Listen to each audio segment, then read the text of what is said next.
So yes, I've been working at the National Film Board of Canada for well, more than 20 years now in very different capacities. And yes, there is a program, apprenticeship program called Hot House that is part of the English program's Reach for New Talent. The aim is to make a 1 minute long film in 3 months. So it's called Hot House because the concept is that the National Film Board is creating the best conditions possible, a little bit like in a greenhouse, where the orchids and other beautiful plants can flourish in weeks rather than months. So it's really a space where people just dive for 3 months into filmmaking, and it's a weekly scheduled activities, very precise, storyboard the week 2, or the concept week 1, storyboard week 2, Animateka week 3, editing week 4, that starts of the animatic, or something along these lines, obviously, and then the week 12 is the online color correction and the sound mix, and at the end they have a 1 minute first professional film, kind of. Because it is targeting really emerging filmmakers, animation filmmakers, but also sometimes illustrators or other people that seem to have an art practice that is prone to actually expanding into animation. So they have this controlled environment of the Hot House to kind of explore it and see if it sticks. And so therefore, both my colleague Maral Mohammadian and myself work with a lot of Hot House alumni after they made their first film with us, that 1 minute film. Then we expand into a longer 5 minute or 10 minute film. So I'd say 80% of our slate is with emerging filmmakers. Through old tangled paths to the forest edge, proudly wanders mighty hedgehog hedge. So I was the creative producer on Hedgehog's Home, together with Vanja Andrijević from Bonobo Studios, Zagreb, and also on Manivald, together with Kintis Lundgren and Draško Ivezić. How the project is initiated is, in general, the filmmaker comes to the producer with an idea, and then ideally the producer falls in love with the idea as much as the filmmaker or filmmakers. So in the case of Ježeva kuća, Hedgehog's Home, Eva I have edited Eva's Hot House film, and that's how we met.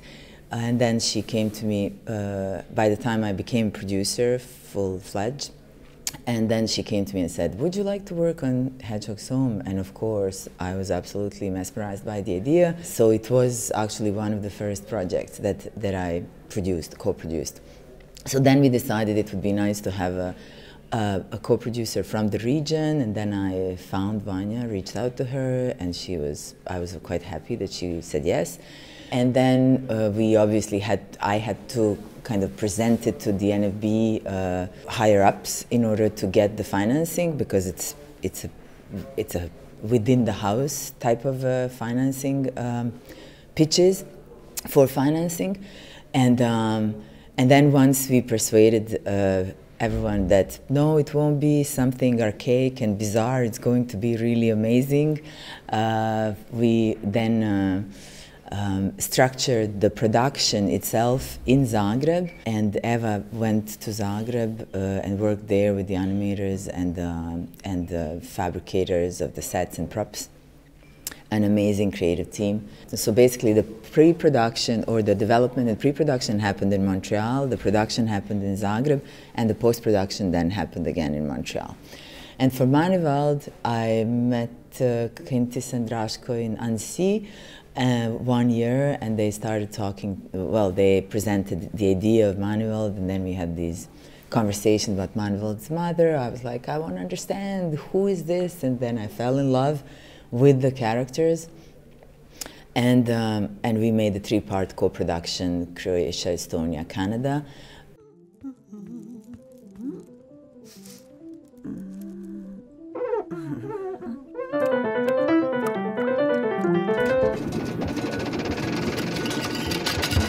So the National Film Board has a mandate of commitment to truth and reconciliation process according to the Truth and Reconciliation Commission recommendations.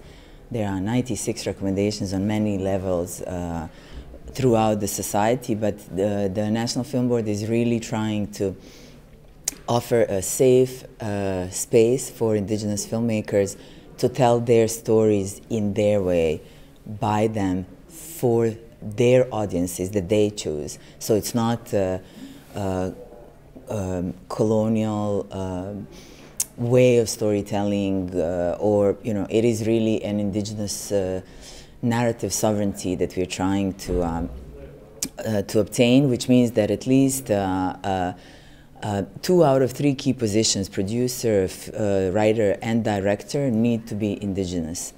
I'm really grateful and privileged to have worked with several indigenous filmmakers until now, to have learned from them about animation, but also human relations in a way where we learn how to act respectfully.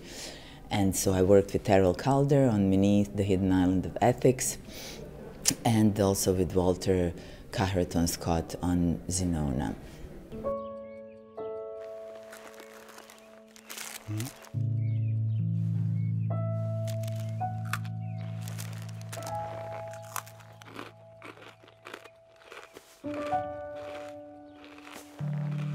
VR and XR and AR are all these new technologies that for sure offer so many new possibilities.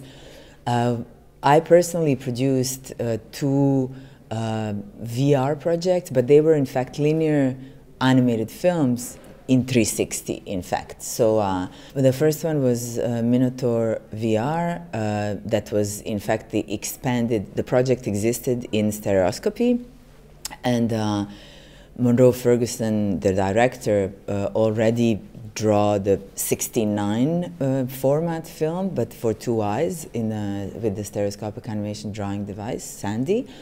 And then the information was already there for the rest of the 360, so we ended up extending it, or he animated everything around. And what was absolutely amazing, because we were not really expecting it, given that that film is a constant movement forward, it is really powerful because you are on a ride. But it was quite amazing to see it not only in VR, but also we made the dome version, and that's also nice. So then you're lying down and everything is actually falling on you, because in the VR version you were running in a sense, and here you're lying down and everything is running at you. And then the other VR project I produced is The Orchid and the Bee by Frances Mackenzie. And it is actually stop motion, old school stop motion, that was shot in stereoscopy. And then these pairs of images were put into Nuke. Nuke is a modes-based program in which then there was an illusion of rotation created. So what they shot just static, or that was just slightly moving, suddenly was put into space around us, and it's actually doing this around the viewer. So, and then from that, we also made the dome version and even the circular screen version for the Montreal Biosphere. So yeah, it's quite, it's quite impressive. It's like conceptual art playground in a sense, I'd say, because we could and can, and people are telling stories in a more conventional way, but in my personal opinion, I find it sometimes the mise en scène can be clunky or complicated, because it's not exactly the film rules that apply in regular cinematic sense into this 360 space. And I've never done until now any user-prompted VR experiences. That's yet another game where it's really a user experience. So that's when the user has an agency to do something, then things are really, the rules of making it are completely different, because it's always just iteration after iteration. While a 360 experience is really just a 360 film in animated film. So yeah.